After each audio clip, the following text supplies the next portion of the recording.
ndabahaye ikaze mwese hama nkuko mubibona Samia Suluhu Hassan yarahinduye leta yiwe muribuka aho nashiraho video bariko abo muri Chadema bikeka ko yoba agwaye vyagaragaye yuko yoba yari mu nama ikomeye y'umwiherero aho bariko baracagura abarongozi ba leta nshasha yiwe akaba rero abantu nka beshi ubu yarabahinduye mu bisata bitandukanye.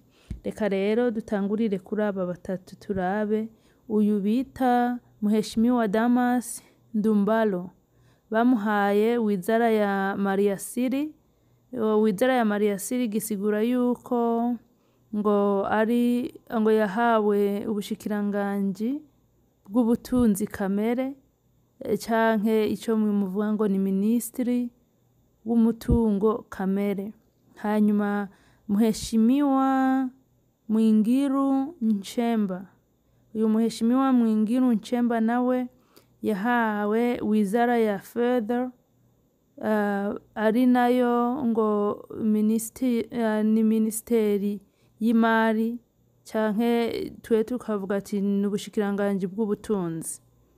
Hanyuma hari uyu nawe Mheshimiwa Suleiman Jafo, abeshi mwari musanzwe mumuzi no kuri Magufuli. Suleiman Jafo twaramukurikiye cyane, nawe yahawe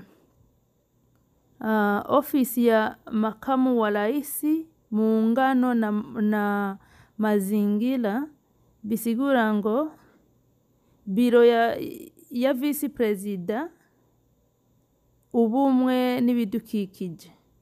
Urumva yuko agiye gukora akora mu biro vya vice president agakora mu bumwe n'ibidukikije. Aba nibo batatu ba mbere nshatse kuvuga muri iyi video n'abantu bashika 20 n'abandi. Aba nibo batatu ba mbere nshatse kuvuga muri iyi video.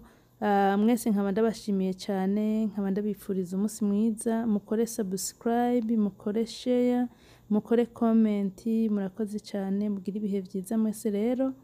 Bye, turasubira mu yindi video.